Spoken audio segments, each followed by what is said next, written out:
Hello बच्चों, तो कैसे हैं आप सब। तो मजा आ रहा है आपको पढ़ाई में। आइए बात करते हैं रिएक्शन मैकेनिज्म। तो आई थिंक ये लेक्चर हमारा जो है लेक्चर नंबर 6 हमारा हो गया था, है ना। याद है सबको lecture number 6 reaction mechanism, carbocation पढ़ रहे हैं हम लोग। बोलो जल्दी। आ जाओ सारे भाई। हाँ जी। क्या हाल चाल। बढ़िया। मजा आ रहा है। मजा तो आएगा यार, ऑर्गेनिक इतनी इंटरेस्टिंग सब्जेक्ट है कि मजा तो आएगा। स्कोरिंग है बेटा, स्कोरिंग है। आपने तमीज से ऑर्गेनिक को पढ़ लिया तो कंफर्म है आपका आइडिया सिलेक्शन। मैथमेटिक्स आपकी बढ़िया है। ऑर्गेनिक मतलब ऑर्गेनिक केमिस्ट मतलब केमिस्ट्री स्कोरिंग है ओवरऑल। अगर आपने इसको बढ़िया तरीके से पढ़ लिया, है ना, कॉन्सेप्चुअली, तो बन जाता है। बन जाता है मतलब आपने लॉजिकली चीज़ों को, जो मार्ट साहब ने समझाया, टीचर ने समझाया, अगर आपने उसको लॉजिकली एक्सेप्ट किया, समझा, तो आप आराम से हर तरीके का सवाल इससे कर सकते हो।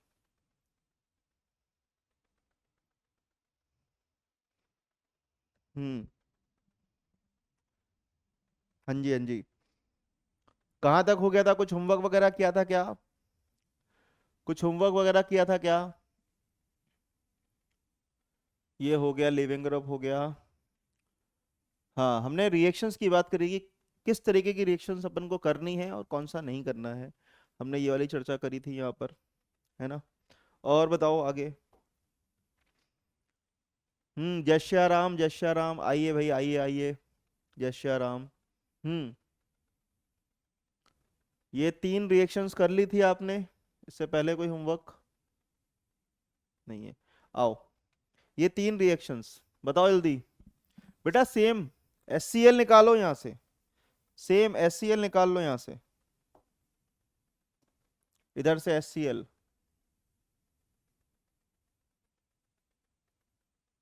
क्या है?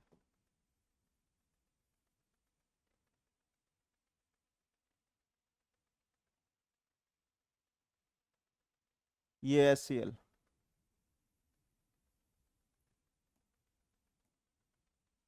ये HCl निकाल लो यहाँ से। हो जाएगा। सेम इधर, ये वाला HCl कर लोगे।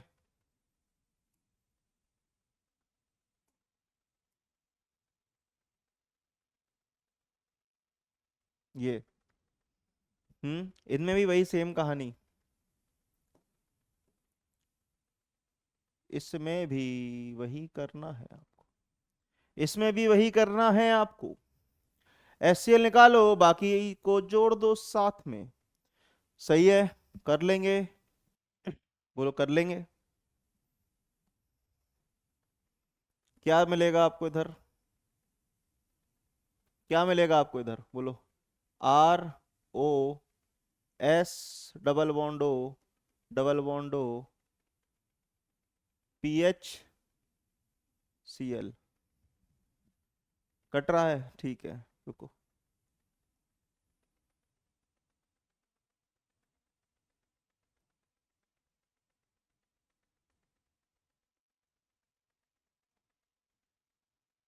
ठीक है।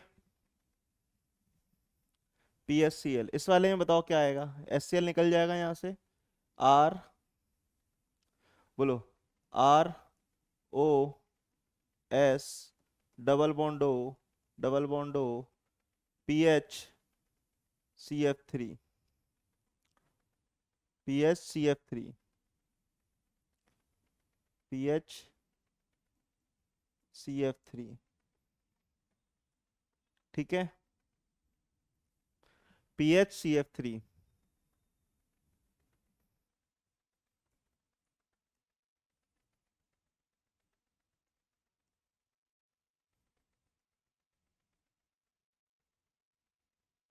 PHCF3 चेक कर लो। यही आया है क्या आंसर?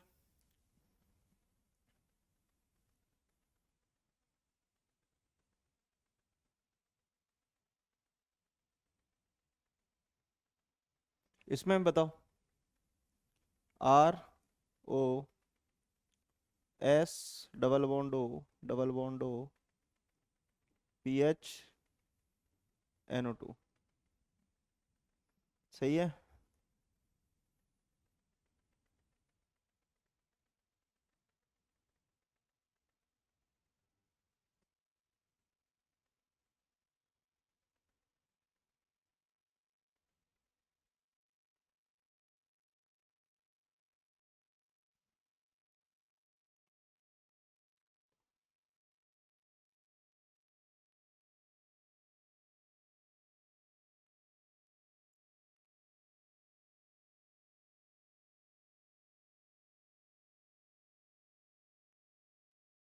ठीक, सही है भाई।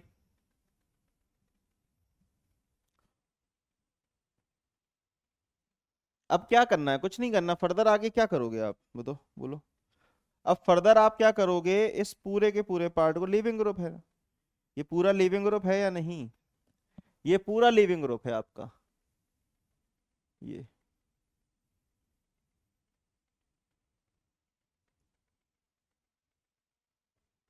ये सब लिविंग ग्रुप है, ये सारे लिविंग ग्रुप हैं,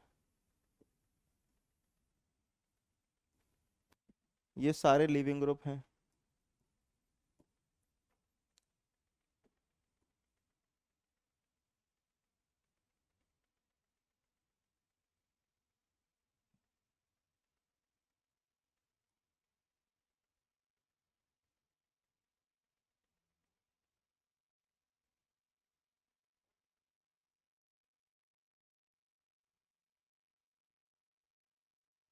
ठीक है, सारे लिविंग ग्रुप,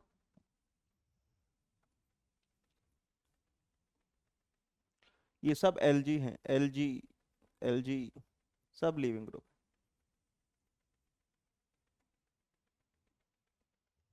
ये सारे लिविंग ग्रुप हैं बेटा, ये सारे क्या हैं? लिविंग ग्रुप हैं। क्लियर? कर लोगे इस चीज को, कोई दिक्कत तो नहीं? और कुछ बचा था क्या?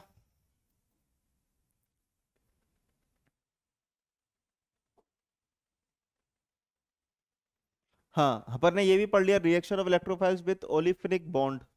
ओलिफिनिक बॉन्ड में अपन ने देखा था कि एल्कीन के साथ इलेक्ट्रोफाइल का क्या बिहेवियर होता है। तो हमने कहा था कि पाई बॉन्ड इलेक्ट्रोडेंसिटी जो होती है वो लूज होती है, लूजली बॉन्डेड होती है, क्योंकि पाई बॉन्ड की जो बॉन्ड स्ट्रेंथ है वो कंपेरिजन करें अपन सिंगल बॉन्ड से, तो क्या होती है? वीक होती है।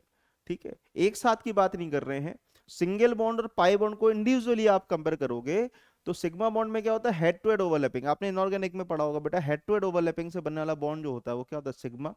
साइड वाइज ओवरलैपिंग से जो बॉन्ड बनता है वो बनता है पाई बॉन्ड। तो पाई बॉन्ड के अंदर ओवरलैपिंग एरिया जो है कम होता है, इस वजह से जो बॉन्ड है वो क्या होता है? वीक।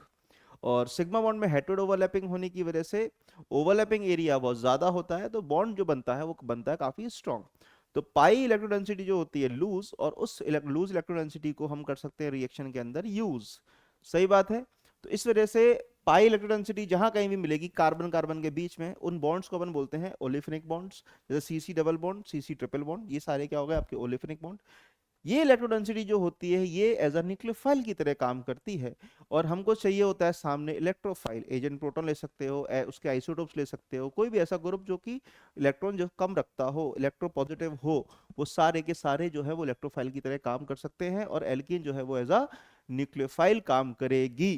बात समझ में आई कि नहीं आई? क्लियर है? यहाँ पे तो कोई डाउट नहीं आया होगा। बताओ फोर्थ वाले का आंसर बता दो, फोर्थ वाले का, फोर्थ वाले का आंसर मुझे बताओ, क्या आंसर आया था फोर्थ वाले का? बोलो बोलो, जल्दी बोलो, फोर्थ वाले का आंसर बता दो मुझे। फोर्थ वाले का आंसर मुझे कोई बता सकता है क्या? हम्म।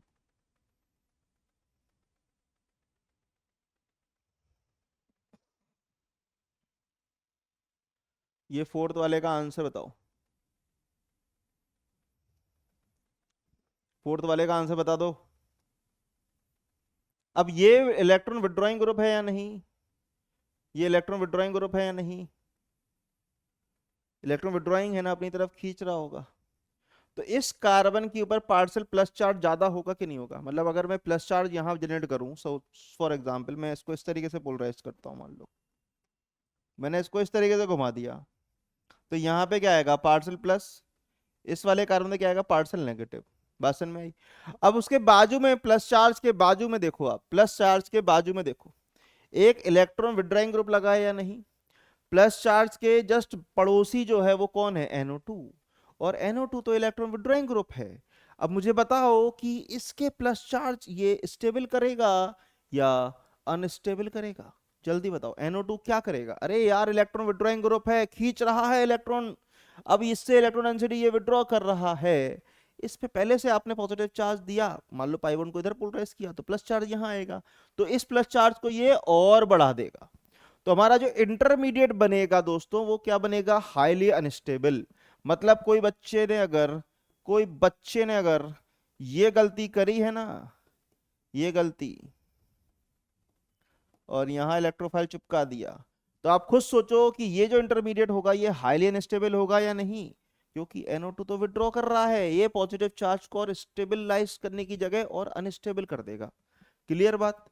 तो ये वाला इंटरमीडिएट तो नहीं बन पाएगा, नहीं बन पाएगा, नहीं बन पाएगा। बात समझ में आई कि नहीं आई। तो मैंने स्टार्टिंग में आपको बताया था कि इस पाई बॉन्ड को इस तरीके से पोलराइज करो, इस तरीके से पोलराइज करो ताकि आपको मोस्ट स्टेबल इंटरमीडिएट मिले। क्या मिले, मोस्ट स्टेबल इंटरमीडिएट मिले।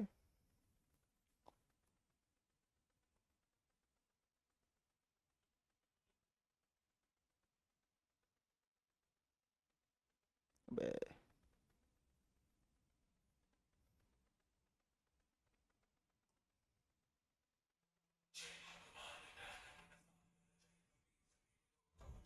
एक हाँ तो बच्चों, हाँ वापस आए, चलिए। तो बताओ यहाँ पे कि अपन ने भी जो बनाया कार्बोकेटायन वो हाईली अनस्टेबल था। तो अब क्या होगा कि ये पाई इलेक्ट्रॉन विड्रॉइंग ग्रुप है, तो मैं एक काम करता हूँ, इसके पड़ोस में नेगेटिव चार्ज ला देता हूँ, इसके पड़ोस में नेगेटिव चार्ज ला देता हूँ, तो यहाँ पार्शियल नेगेटिव, यहाँ पे क्या आएगा पार्शियल प्लस। बोलो सही है। तो बताओ क्या मिलेगा आपको, बोलो बोलो बोलो। NO2, और इसका पड़ोसी अब क्या होगा, यहाँ नेगेटिव चार्ज, मतलब इलेक्ट्रोफाइल यहाँ अटैक करा देगा। अरे दोनों जगह प्लस लगा दिया मैंने, दोनों जगह बोलते भी नहीं हो तुम सर, कुछ तुम लोगों को कुछ ही पढ़ा दूं ना, बोलोगे भी नहीं। तो क्या मिलेगा बोलो, NO2 CH electrophile plus CH2 plus. तो अब इस केस में पॉजिटिव चार्ज जो है वो दूर है और स्टेबल है। बात समझ में आई। Cl के केस में भी बताओ क्या होगा, Cl के केस में क्या होगा, Cl इलेक्ट्रॉन विड्रॉइंग है या इलेक्ट्रॉन डोनेटिंग है, बोलो बोलो। अब आप खुद बताओ मुझे, Cl के दो चार्ज लगते हैं, दो इफेक्ट लगते हैं, एक माइनस आई और एक प्लस है। अब प्लस एम लग रहा है क्यों, क्योंकि प्लस एम जो है वो पाई इलेक्ट्रॉन से इलेक्ट्रॉन डेंसिटी को सप्लाई करता है, किससे, पाई बॉन्ड से इलेक्ट्रॉन को सप्लाई करता है। तो इसके लोन पेयर जो होंगे वो प्लस एम से डोनेट कर रहे होंगे और इस तरीके से रेजोनेंस हो रहा होगा। जीओसी में पढ़ा है आप लोगों ने, सही है या नहीं, जीओसी में पढ़ा है ना आप लोगों ने सॉरी। तो ये इस तरीके से यहाँ पे डोनेट कर रहा होगा इलेक्ट्रॉन्स को। तो यहाँ पे अगर मैं बोलूं तो Cl के बाजू में प्लस चार्ज ज्यादा अच्छा रहेगा, और यहाँ पे क्या आ गया CH2, और यहाँ पे आ गया इलेक्ट्रोफाइल, क्योंकि ये क्या कर रहा है, प्लस एम से इलेक्ट्रॉन डोनेट कर रहा है। आसन में आई कि नहीं आई, कर लोगे भाई, क्लियर। अब आप लोग उस चीज से कंफ्यूज मत होना, जीओसी के अंदर अपन लोग बोलते हैं कि हेलोजेंस का नेट माइनस आई डोमिनेटिंग फैक्टर होता है। नेट डोमिनेटिंग फैक्टर क्या होता है, माइनस आई होता है ना, ये बताया हुआ है आपको, मैं भी यही बोलता हूँ कि नेट माइनस आई डोमिनेटिंग होता है। बट इलेक्ट्रोफाइल के केस में जो इलेक्ट्रोफाइल एंटरटेन हो रहा है वो किस पे हो रहा है, वो इस प्लस चार्ज, इस पाई इलेक्ट्रोडेंसिटी के ऊपर लग रहा है। तो जो भी इफेक्ट आप देखोगे वो सिग्मा बॉन्ड के ऊपर नहीं देखोगे, जो भी इफेक्ट आप देखोगे वो सिग्मा बॉन्ड पे नहीं देखोगे, वो इफेक्ट आप किस पे देखोगे बेटा, पाई बॉन्ड्स पे देखोगे। पाई इलेक्ट्रॉन डेंसिटी कहाँ ज्यादा है कहाँ कम है हमें वो देखना है, और हेलोजन दोनों इफेक्ट लगाता है, और ये वाला जो इफेक्ट होता है वो सिग्मा बॉन्ड पे लगाता है। बात समझ में आई। और ये जो प्लस एम वाला इफेक्ट है ये लगता है पाई बॉन्ड पे। और जो भी परिवर्तन बदलाव जो होंगे, इलेक्ट्रोडेंसिटी का बढ़ना घटना जो भी होगा वो कहां पे होगा, इलेक्ट्रोफाइल के आने जाने की वजह से, वो कहाँ होगा दोस्तों, पाई बॉन्ड पे होगा। तो मेजरली जो इफेक्ट आप देखोगे वो कौन सा देखोगे, प्लस एम वाला इफेक्ट देखोगे हेलोजेंस में। किस केस के अंदर, इलेक्ट्रोफाइलिक केस के अंदर। बात समझ में आ रही है कि नहीं आ रही है? कर लेंगे इस तरीके से। और कुछ है क्या? अरे भाई ये तो किसी ने भी कर आराम से कर लिया होगा, बहुत ही आसान, बहुत ही आसान है ये। बोलो बोलो, जल्दी बोलो। हम्म। अबे दो दो जगह से इलेक्ट्रॉन सप्लाई हो रही है, यहां से भी यहां से। तो इस वाले कार्बन पे सबसे ज्यादा इलेक्ट्रो डेंसिटी होगी या नहीं होगी? तो अगर मैं इस पाउंड को, इस बॉन्ड को इस तरीके से रोटेट कर दूं, तो यहाँ पे क्या आएगा, पार्शियल नेगेटिव, इधर पे क्या आएगा, पार्शियल प्लस। और ये इलेक्ट्रॉन डेंसिटी यहाँ अटैक कर देगी। तो फाइनली यहाँ आपका इलेक्ट्रोफाइल जुड़ जाएगा, यहाँ ई आ जाएगा।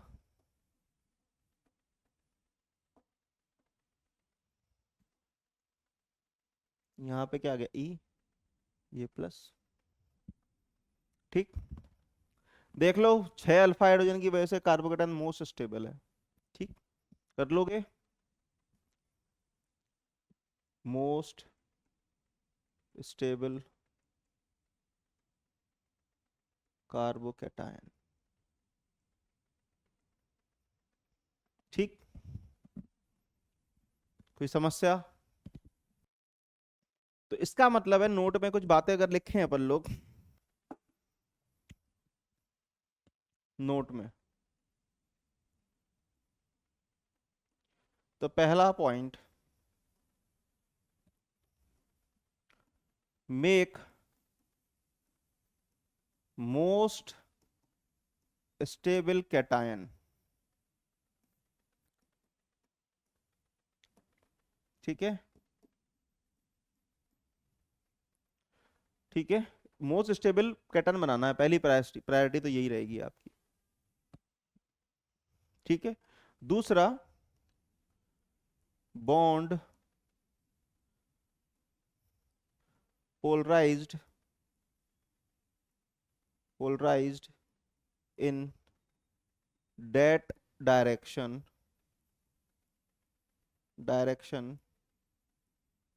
where we get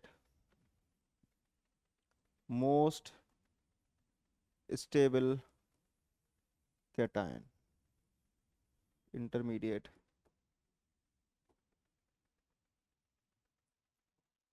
cation, intermediate।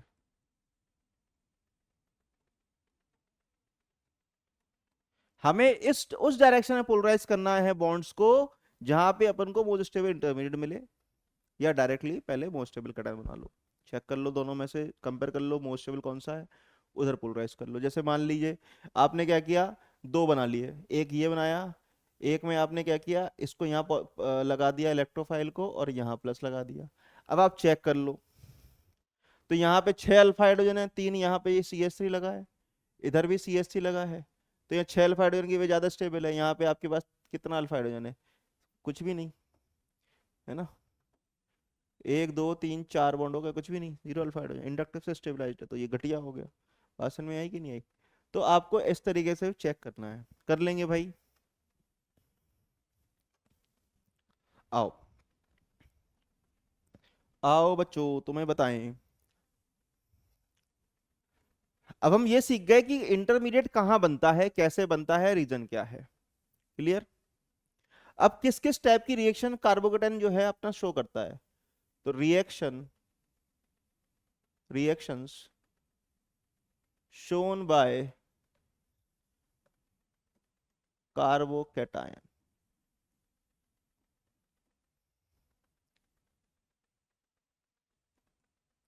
Reactions shown by carbocation. ठीक है,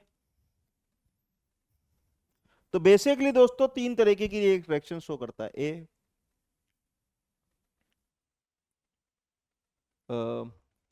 रीअरेंजमेंट। ठीक है, एक क्या हो गया, रीअरेंजमेंट, रीअरेंजमेंट, पहला रीअरेंजमेंट। दूसरा कॉम्बिनेशन,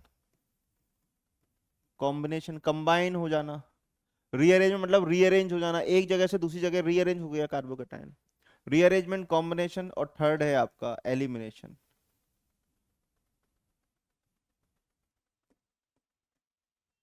एलिमिनेशन,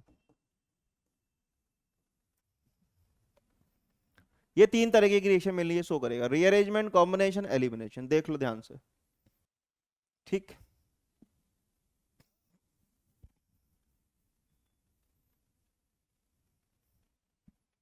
आओ। पहला, रीअरेंजमेंट।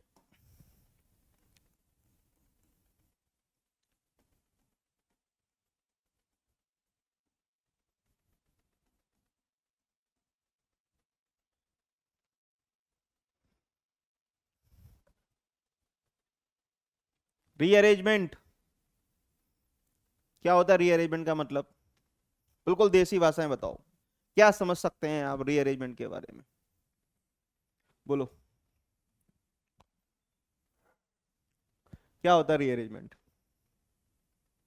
बोलो। रीअरेंजमेंट का मतलब क्या हुआ कि रीअरेंज, कोई भी चीज पहले से एक फॉर्म में है, हमने उसके अंदर कुछ चेंजेस करके उसको एक नई लोकेशन पे भेज दिया, तो हो गया रीअरेंजमेंट। ठीक है, क्या हो गया? रीअरेंजमेंट। अब जैसे फॉर एग्जाम्पल मान लो कि जैसे मैं कोटा में पढ़ा रहा हूँ अभी, है ना? मैं, आप लोग घर से पढ़ रहे हो, फॉर एग्जाम्पल एक बच्चा है, वो किसी एक्स हॉस्टल में रह रहा है। ठीक है, मैं मान के चल रहा हूँ ऑफलाइन क्लासेस है, या फॉर एग्जाम्पल चलो आप घर की बात कर लेते हैं। तो आप घर पे रह रहे हो अभी, ठीक है, आप क्या अभी घर पे रह रहे हो? ठीक, अब आप घर पे रह रहे हो फैमिली के साथ, बढ़िया शानदार तरीके से बढ़िया जीवन चल रहा है आपका, ठीक है,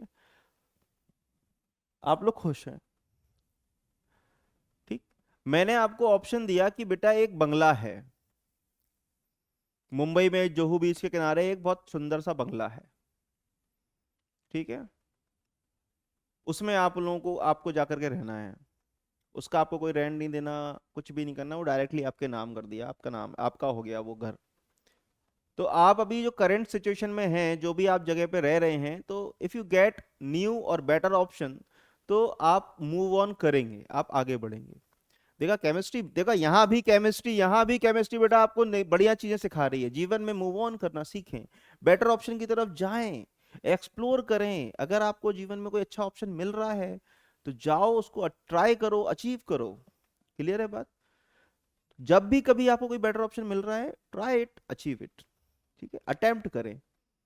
तो वो आपको जुहू बीच पे एक बढ़िया सा सुंदर सा बंगला मिला, आप उधर पे जाकर के शिफ्ट होने के लिए आपका मन हुआ। क्यों? रीजन कि अभी आप जो करंट फ्लैट में रह रहे हो वो मान लो 2 BHK है, तो अब आपको अगर 3 BHK का ऑप्शन मिलेगा देन आप जाओगे उस पे। भाषण में आ रही है? तो हमारे इंसान या जिसी के अंदर भी स्टेबिलिटी को हम गेन करने के लिए, स्टेबिलिटी को गेन करने के लिए हमेशा ट्राई एफर्ट्स करते रहते हैं। तो ऐसे ही ऑर्गेनिक केमिस्ट्री के अंदर होता है। रीअरेंजमेंट का मतलब हुआ कि कार्बोकैटायन अभी करंट सिचुएशन में कहीं पे है, और उसको अगर बेटर ऑप्शन मिला उसकी स्टेबिलिटी को बढ़ाने के लिए, तो वो वहां से रीअरेंज हो सकता है। जैसे आपको एक 1 BHK फ्लैट का ऑप्शन था, आप वहां रह रहे थे, बढ़िया चल रहा था जीवन, जब तक आपको 2 BHK बंगले बंगले का ऑप्शन नहीं आया। जैसे ही मैंने आपको एक बंगले का ऑप्शन दिया, तो अब आपको अपनी स्टेबिलिटी बढ़ाने का ऑप्शन मिल गया। तो आप अपनी अब करंट सिचुएशन जो आपकी चल रही है, आप उससे ज्यादा स्टेबिलिटी तरफ जाने का आपको ऑप्शन मिला, तो आप रीअरेंज कर गए, आपने हाल के हाल वहां से शिफ्ट किया और उस जुहू बीच के बंगले में जाकर के रहने लगे।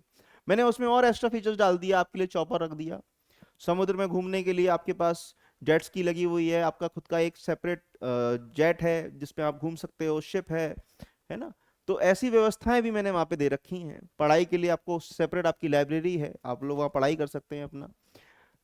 फ्री टाइम पे गेम खेलने के लिए आपके पास वहाँ पे बढ़िया प्ले सेंटर लगा, वो प्ले स्टेशन लगा हुआ है वहां पर, आप उधर पे आके गेम खेलो। तो ये सारी व्यवस्थाएं जो आपको दी गई हैं, तो आपकी स्टेबिलिटी को इन्हांस कर रही हैं वो। तो आपके पास जब इस तरीके के ऑप्शंस आएंगे, तो आप वहां पे जाएंगे। तो आप पढ़ाई भी, पहली बात है यार, पढ़ाई क्यों कर रहे हो? पढ़ाई भी तो आप क्या इसलिए कर रहे हो ना कि आपको अपने अंदर स्टेबिलिटी बढ़ानी है, कुछ अच्छा अचीव करना है, तो आप पढ़ाई कर रहे हो ताकि आपको एक बेटर जॉब, बेटर बिजनेस आप खड़ा कर सकें, एक अच्छी कंपनी में काम कर सकें, या फिर एक बेटर बिजनेस बड़ा कर सकें, अपना खुद का एक नया बिजनेस बना सकें। तो इस तरीके के आप जब चीज़ें अचीव करने के लिए आपको बेसिक एजुकेशन की रिक्वायरमेंट पड़ती है, वो एजुकेशन आप यहाँ पे ले रहे हैं। बात समझ में आ रही है कि नहीं आ रही है? हो सकता है, जरूरी नहीं है कि हर बच्चा ये मेरा वीडियो देखने के बाद आईआईटी एनआईटी निकाल ले, ठीक है। वो कुछ ना कुछ ये वाला जो मेरा ज्ञान है जो बीच में मैं दे रहा हूँ, मोटिवेशनल टाइप का जो बच्चों को बता रहा हूँ, वो उसको ये अच्छा लग जाए, वो इससे मोटिवेट होकर के कुछ और कर ले। तो किसी को इसमें रीअरेंजमेंट ही पढ़ना है, वो उसके लिए आएगा। किसी को पूरा लेक्चर देखना है। तो कहीं ना कहीं हम लोग जो टीचर होते हैं वो शिक्षा के लिए होते हैं, एजुकेट करने के लिए होते हैं, ठीक है। तो रीअरेंजमेंट का मतलब समझे आप क्या होता है, कि पहली ओरिजिनल स्टेट में वो अपनी स्टेबिलिटी कम थी, तो अगर उसको अपनी स्टेबिलिटी बढ़ाने का ऑप्शन मिलता है तो कार्बोकेटायन अपनी पहली स्टेट से दूसरी स्टेट में मूव कर सकता है। कंडीशन सिर्फ इतनी है कि सेम नहीं होना चाहिए, ना ही कम होना चाहिए। अगर ज्यादा है स्टेबिलिटी तभी वो रीअरेंज करेगा। मान लो मैं आपको बोलता है यार एक 1 BHK फ्लैट में रह रहे हो आप ऑलरेडी, 2 BHK में, सपोज 2 BHK में रह रहे हो आप, मैं आपको बोलूं 1 BHK में शिफ्ट हो जाओ, अरे सर बढ़िया बढ़िया चल रहा है मेरा जीवन, 2 BHK है मेरे पास, हम लोग आराम से रह लेते हैं, कहाँ 1 BHK में आ पाएंगे। तो हमेशा, या बोलो 1 BHK में आ जाओ, बस आपके कोचिंग से थोड़ा दूर हो जाएगा। यार क्यों, क्यों परेशान करवा रहे हो, क्यों परेशान कर रहे हो, मुझे फोन ही मत किया करो, मुझे मुझे कॉल मत किया करो, जब तक आपके पास कोई बंगले वाला ऑप्शन नहीं हो जो आपने दिया था, जब तक वो ऑप्शन नहीं आ जाता तब तक आप मुझे फोन मत करना, है ना। तो हमेशा अपन लोग हायर स्टेबिलिटी की तरफ जाना पसंद करते हैं रदर देन लोअर स्टेबिलिटी की तरफ, या बराबर हो। तो अगर रीअरेंजमेंट का कॉन्सेप्ट होगा तो वो वहीं होगा जहां पे कार्बोकेटायन को पहली स्टेट से ज्यादा स्टेबिलिटी मिलेगी, तभी वो रीअरेंज करेगा, अदरवाइज वो रीअरेंज नहीं करने वाला। बात समझ में आई है? तो क्यों, रीजन, रीजन क्या होगा बताओ यहां पे, बोलो, कब करते हैं rearrange? Carbocation, carbocation usually, usually, usually, usually show rearrangement, usually show rearrangement, rearrangement to achieve,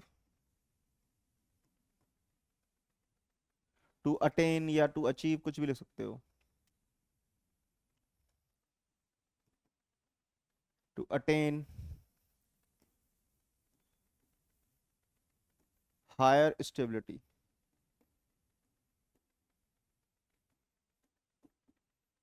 ठीक है, to attain higher stability, clear? ठीक है भाई। आओ,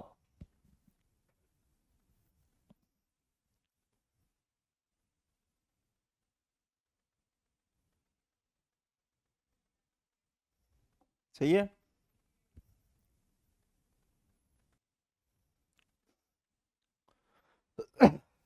अब अपन लोगों को अगर रीअरेंज करना होता है तो अपन क्या करते हैं, अपन अपना एक जगह से सामान बोरे बस्ते उठाते हैं और वो हायर स्टेबिलिटी वाली वाली जो जगह होगी वहां शिफ्ट हो जाते हैं, ठीक है। या मुझे अपने हाथ को अपग्रेड करना है, तो जैसे रोबोट्स में अगर आप देखोगे तो जितनी भी रोबोटिक्स मूवी होती है उसमें अगर अपग्रेड करते हैं किसी को तो क्या करते हैं, उसका मान लो ये हाथ है, इस हाथ अभी नॉर्मल काम कर रहा है ये वाला हाथ उस रोबोट का, तो क्या करेंगे, इस हाथ को यहाँ से डिसमेंटल करेंगे, यहाँ से हटाएंगे, और एक अपग्रेडेड हाथ होगा जिसके अंदर अगर वो चाहेगा तो उसमें से कुछ आगी वागी निकल जाएगी। जैसे आयरन मैन को आप देखो तो आयरन मैन के हर एक पार्ट के अंदर उसने अपने आप अपने सूट को अपग्रेड किया है ना। तो वो अपग्रेड हुआ हायर स्टेबिलिटी के लिए, ताकि वो नेक्स्ट फाइट में जो विलन्स होंगे उनके साथ अपने आप को अपग्रेड करके आसानी से अचीव कर सके, लड़ सके उनसे आराम से। तो हर बार वो अपग्रेड करता रहता है, आपने देखा होगा, है ना। और उसके लिए वो बैकएंड पे बहुत सारी मेहनत करता है, पढ़ाई करता है, देखता है, टेस्ट करता है, एक्सपेरिमेंट्स करता है, कई बार अपनी पूरी लैब को तहस नहस कर देता है, खुद के भी चोट लग जाती है। तो वो क्यों कर रहा है, वो ताकि वो अचीव कर सके अपनी हायर स्टेबिलिटी को, उसका सूट अपग्रेड हो, हाई पावर से इन्हांस्ड हो, उसके अंदर काफी पावर हो, फीचर्स खूब ज्यादा हो, तो वो अपने जो सूट है उसको अपग्रेड करता रहता है। बात समझ में आ रही है? अब उस सूट के को अपग्रेड करने का भी एक प्रोसीजर होता है, ऐसा थोड़ी ना है कि आंखें बंद करी, ध्यान बंद किया, किया और अपग्रेड हो गए, नहीं, ऐसा नहीं हो सकता, है ना। ये तो भगवानों के पास है, वही कर सकते हैं, अपन लोग आम आदमी है, कॉमन मैन है, हमारे हमको तो जो टेक्नोलॉजी है उसका इस्तेमाल करते हुए ही काम करना पड़ेगा आपको, अगर अपने आप को अपग्रेड करना है। फोन्स अपग्रेड होते हैं, कैमरा बढ़ रहा है, तो क्या होता है कि उस जिसने उस फोन को डिजाइन किया है वो उस कैमरे को हटाएगा, उसके अंदर और एक्स्ट्रा फीचर्स डालेगा, जो क्वालिटी, ताकि फोटो की क्वालिटी अच्छी आए, जूम का फीचर डालेगा, उसको वहां पे इंसर्ट कर देगा। एक कैमरा है, दो कैमरे हो गए। जैसे आईफोन है, दो कैमरे में खेल रहा है अभी, है ना, तीन कैमरे में खेल रहा है, तिरछा कर दिया, नई डिजाइन बन गई, सीधा कर दिया, नई डिजाइन बन गई। ठीक है। तो सेम प्रोसीजर जो है वो रीअरेंजमेंट के लिए कार्बोकैटायन भी इस्तेमाल करता है, और वो बैकएंड पे अपन प्रोसीजर की बात करने जा रहे हैं। फॉर एग्जाम्पल हमारे पास एक कार्बोकैटायन है CH2+। क्लियर। अब इस कार्बोकैटायन को रीअरेंज करना है। उसने कहा, अगर बोर हो गया हूं मैं यहाँ पे अपने प्लस चार्ज को अपने ऊपर देखते देखते मैं बोर हो गया हूं, now it's time to upgrade. मैंने कहा क्या करोगे अपग्रेड के लिए? कह रहे मेरे पड़ोस में मेरे पास एक कार्बन है। मैंने कहा हाँ है। कह रहे इस कार्बन पे 3 ग्रुप्स लगे हुए हैं। मैंने कहा लगे हुए हैं। ये दिख रहे हैं क्या आपको? मैंने कहा दिख रहे हैं भाई। कह रहे आप इन ग्रुप्स को देखो जरा। मैंने कहा देख लिया, PQR। कह रहे इनमें से अगर मैं कोई एक ग्रुप को उठा करके, इनमें से कोई एक ग्रुप को उठा करके यहां भेज दूं मेरे पास, तो ये प्लस चार्ज उस वाले कार्बन पे चला जाएगा। मैंने कहा अच्छा, करोगे कैसे ये? क्या सर, मैंने सब सोच रखा है, मैंने सब सोच रखा है। देखो ये पीला वाला P,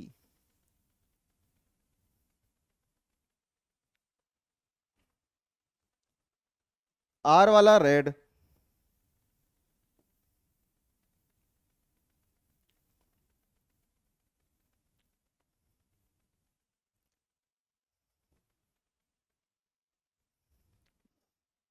तो उसने कहा कि क्यों ना पीले वाले को बोल दूं कि तू इधर आ, और प्लस चार्ज को मैं उधर भेज देता हूं। मैंने कहा अच्छा। क्या उससे दो फायदे होंगे? उससे दो फायदे होंगे। मैंने कहा कैसे? क्या उससे सर दो फायदे होंगे, मेरी स्टेबिलिटी भी बढ़ जाएगी, मेरी स्टेबिलिटी भी बढ़ जाएगी। मैंने कहा अच्छा। ये देखो CH और ये आ गया P। अब उधर पे क्या होगा बताओ? क्या बचे उधर पे, बताओ जल्दी। उधर पे क्या बचे दो? हम्म। उधर पे क्या बचे दो?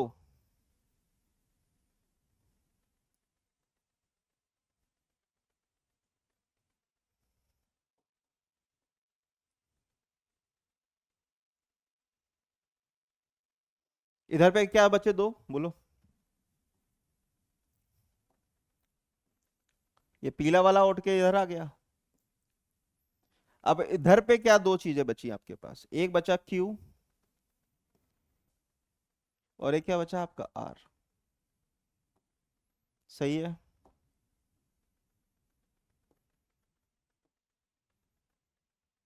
और अब इस वाले कार्बन पे प्लस चार्ज आ गया। ये हो गया रीअरेंजमेंट। ये हो गया रीअरेंजमेंट। बात समझ में आई? ये हो गया रीअरेंजमेंट, कि ये P वाली चीज उठ करके इस वाले कार्बन पे पास गई, और ये प्लस यहां आ गया, जनरेट हो गया। बात समझ में आई? ये हो गया रीअरेंजमेंट। अब जिस पे पहले कार्बन पे पॉजिटिव चार्ज था उस कार्बन को मानो 1, और जिससे ग्रुप और एटम माइग्रेट हुआ है इन तीनों में से, इसको मानो 2। तो क्या ये 1-2 शिफ्ट नहीं हुआ? ये 1-2 शिफ्ट नहीं हुआ। 1 से पॉजिटिव चार्ज सेकंड पे गया, और सेकंड से एक ग्रुप फर्स्ट पे गया, तो ये 1-2 शिफ्ट नहीं हुआ, 1-2 रीअरेंजमेंट नहीं हुआ। तो कार्बोकैटायन रीअरेंजमेंट जो है वो हमेशा 1-2 शिफ्ट ही कर पाता है। ऐसा नहीं है कि 1 पे कुछ लगा है और तीसरे पे कोई ग्रुप लगा है तो वो तीसरे से उठा करके 1 पे ले आए, नहीं, हमेशा 1-2 शिफ्ट ही होगी। रीअरेंजमेंट हमेशा 1-2 शिफ्ट होगा। बात समझ में आई क्या? बात समझ में आई क्या आपको? अब इसके पीछे का लॉजिक समझना चाहते हैं आप लोग? क्या आप लोग तैयार हैं इसके पीछे का लॉजिक समझने के लिए? बोलो हाँ या ना, लॉजिक समझने के तैयार हैं क्या आप लोग? आओ लॉजिक समझते हैं, मजा आ जाएगा।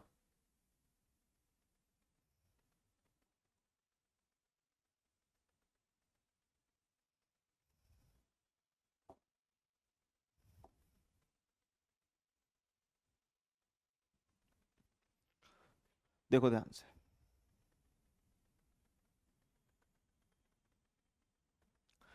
क्या हुआ है आप खुद सोचो कि CH2 पे जो प्लस चार्ज लगा है और कार्बन पी बॉन्ड है, तो ऐसा तो है नहीं कि ये उठ के वहां चला गया होगा। इस कार्बन पी का ये बॉन्ड टूटेगा, बोलो, इस कार्बन पी का बॉन्ड टूटेगा, और जब यहां पे पी जुड़ेगा तो ये कार्बन पी बॉन्ड बनेगा, बोलो हाँ या ना। यहां वाले कार्बन से कार्बन पी बॉन्ड टूटेगा और ये वाला कार्बन पी बॉन्ड बनेगा। तो अगर इसके बीच का मैं पार्ट बनाऊं तो क्या होगा, बोलो, कार्बन सिंगल बॉन्ड कार्बन, बोलो हाँ या ना। और डेड डेड डैश यहाँ पे क्या होगा, पी, डेड डेड डैश यहाँ पे क्या होगा, पी, ये से सही है, बोलो हाँ या ना। अरे बोलो यार, पहले वाले में सीपी का बॉन्ड टूटेगा, दूसरे वाले में सीपी का बॉन्ड बनेगा, हाँ या ना। बोलते नहीं हो यार, है ना भाई। तो ये जो वाला जो सीपी का बॉन्ड था और ये वाला बॉन्ड जो था, इसमें ये वाला बॉन्ड बन रहा है, ये वाला बॉन्ड टूट रहा है। तो यहाँ पे कुछ डेल्टा प्लस आएगा, इसको डैश से कर देता हूँ, यहाँ पे कुछ डेल्टा प्लस आएगा, बोलो हाँ या ना। सही है भाई। ओ ओ,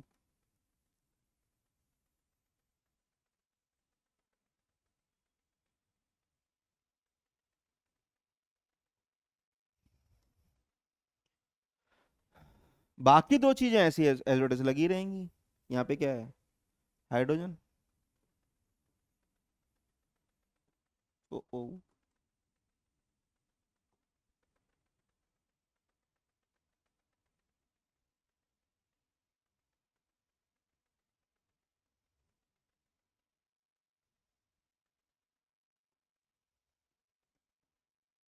और यहाँ पे क्या है आपके पास, Q और R।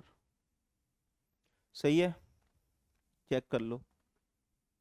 तो ये है पूरी ट्रांजिशन स्टेट किसकी, माइग्रेशन होने की। ये क्या है, इसकी ट्रांजिशन स्टेट है माइग्रेशन होने की, TS।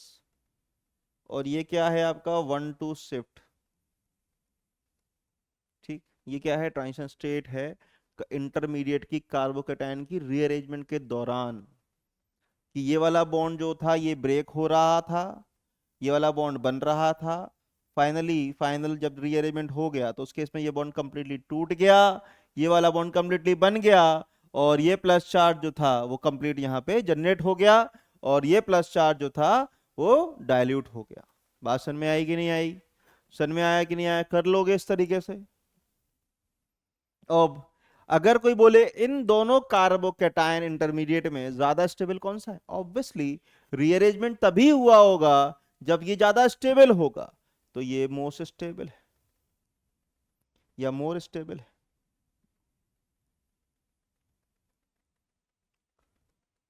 और इससे कंपैरिजन में ये वाला लेस स्टेबल है।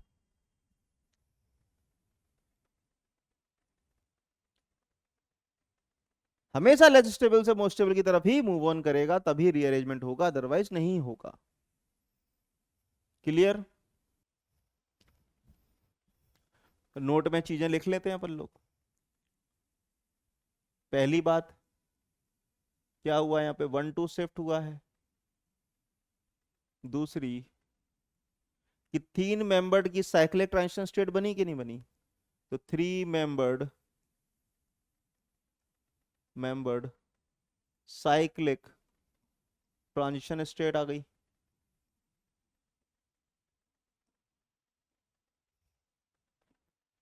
ठीक, और बताओ, और क्या हुआ होगा, हाँ, और क्या हुआ होगा। अब अब आपका सवाल होगा सर ये कैसे पता करेंगे कि पी क्यू आर में से कौन सा माइग्रेट करना है। आपने तो बोल दिया पी। अब पी क्यू आर में अगर अलग अलग ग्रुप्स और एटम लगे होंगे तो ये कैसे पता चलेगा कि कौन सा उठा करके यहां रखना है। तो हम बात कर रहे हैं migratory aptitude order. Migratory aptitude order.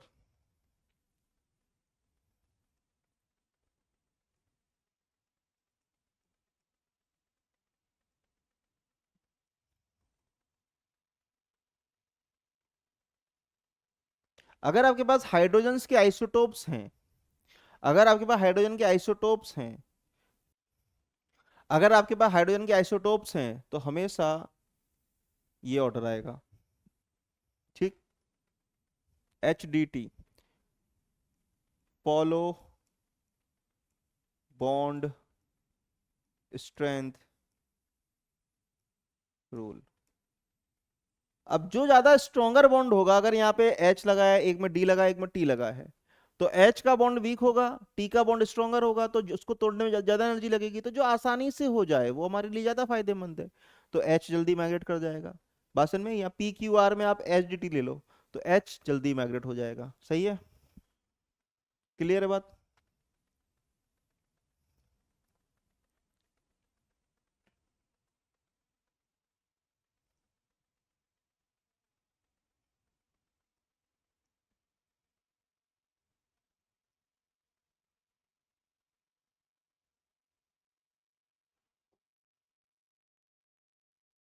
ठीक है, आओ।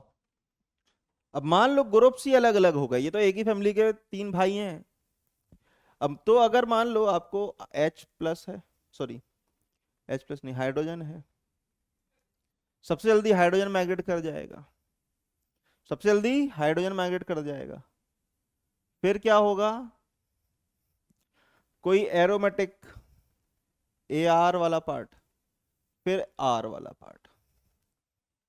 ठीक, छोटा वाला ग्रुप हमेशा जल्दी माइग्रेट करेगा। अगर ग्रुप्स और एटम अलग अलग हैं तो सबसे छोटा वाला जो ग्रुप होगा वो। फिर स्टेबिलिटी में बात करेंगे तो एरोमेटिक वाला, फिर एल्काइल वाला पार्ट। ये अपना माइग्रेटरी एप्टीट्यूड का ऑर्डर चलेगा। क्लियर है बात? समझ में आया आपको? ठीक है, कर लेंगे।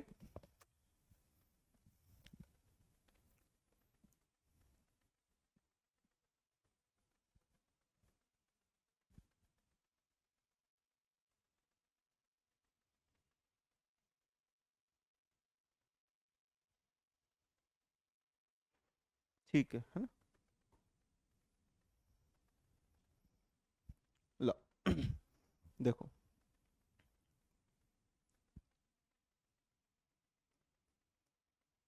आओ एग्जाम्पल देखें।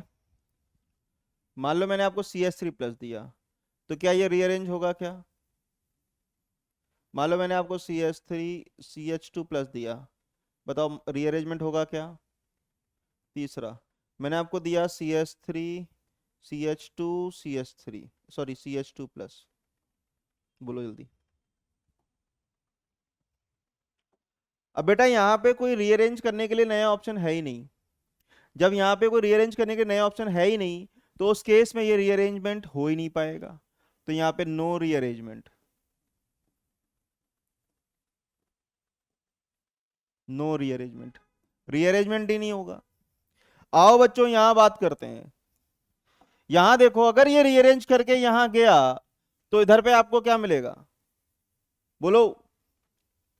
यहां CH2 आ जाएगा, इधर CH3 चला जाएगा। अरे कुछ नया नहीं मिले आपको, सेम है सब कुछ, सेम टू सेम है, कुछ नया नहीं मिलेगा। तो सेम चीज में भी रीअरेंजमेंट नहीं होने वाला। आओ थर्ड वाले की बात करें। थर्ड वाले की, अब यहां मजा आएगा आपको। आओ थर्ड वाले की बात करें, पीछे लेते हैं थर्ड वाले को। थर्ड वाले को देखते हैं। आओ,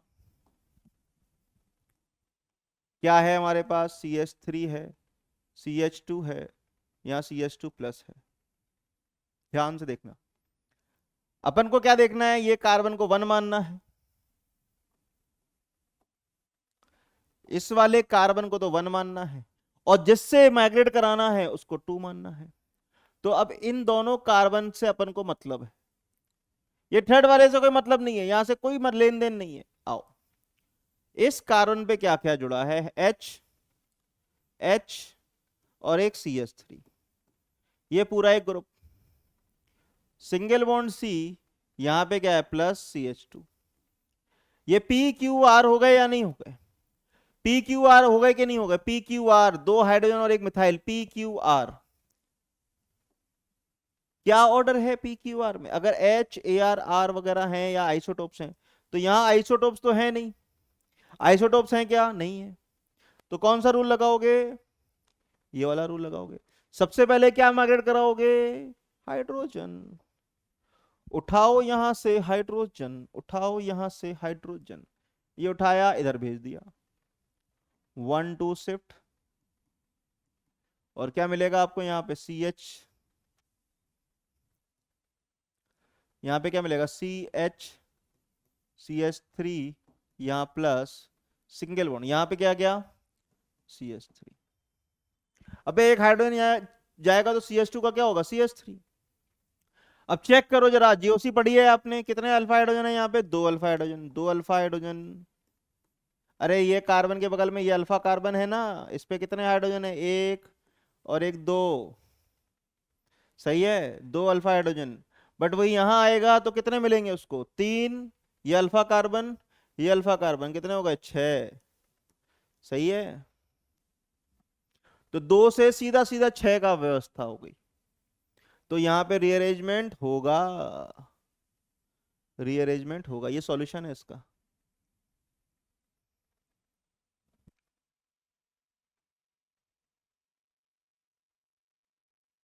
रीअरेंजमेंट पॉसिबल। ठीक। सही है।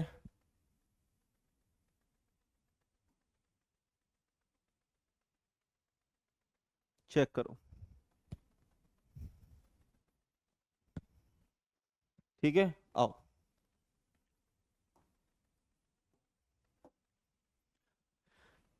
क्या ये वाला रीअरेंज होगा क्या? CH3, CH plus CH3। बोलो। ये सेम ही चीज है सर, ये सेम ही चीज है ना भाई, इसको इस तरीके से बना दिया मैंने। अरे यार, ये ऐसा है। देखो CH3, CH यहाँ प्लस, बात बराबर है, नीचे लगा दिया मैंने CH3। तो ये ऑलरेडी रीअरेंज होकर के ज्यादा स्टेबिलिटी की तरफ ये बना है, तो ये रीअरेंजमेंट होगा ही नहीं। No rearrangement. सही है। कर लोगे भाई? कोई दिक्कत है क्या? हाँ, आसान है ये तो बहुत।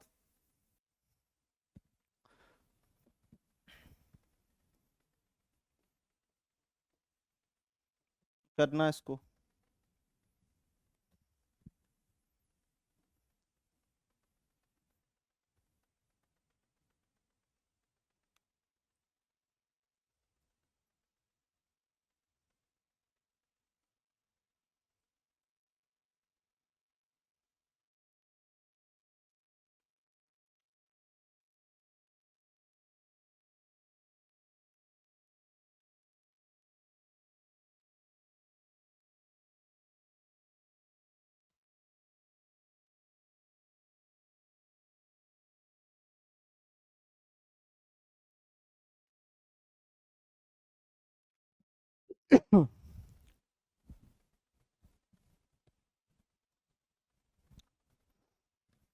कौन सा क्वेश्चन हो गया था? 8।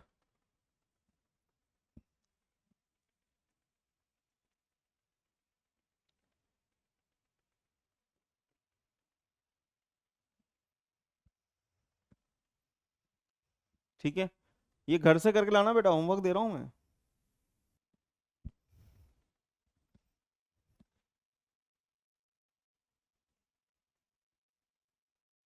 PH, pH, pH.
देखो ध्यान से।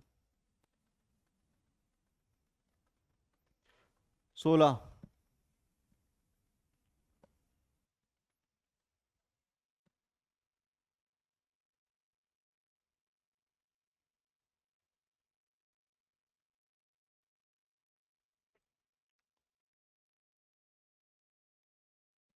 ठीक है।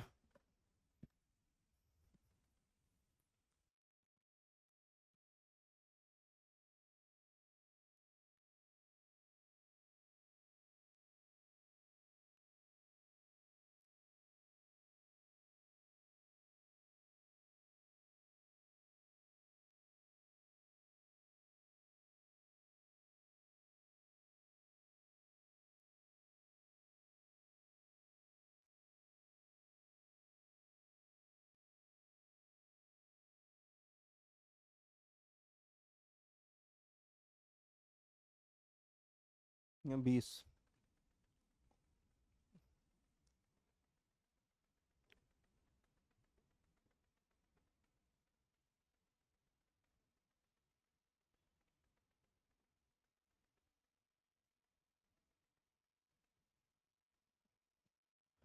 ठीक है।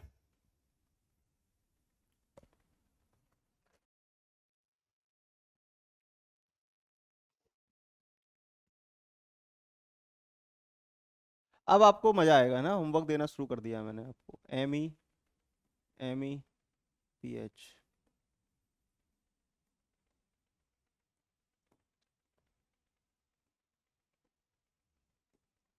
MEOH।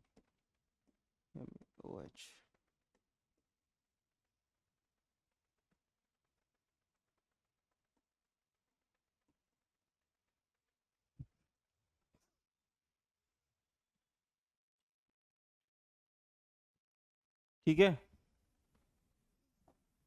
इधर पे PH कर लो।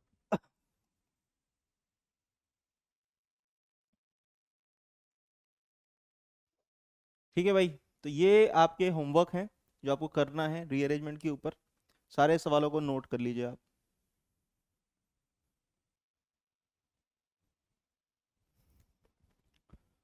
तो ये कुछ होमवर्क मैंने आपको दिए हैं।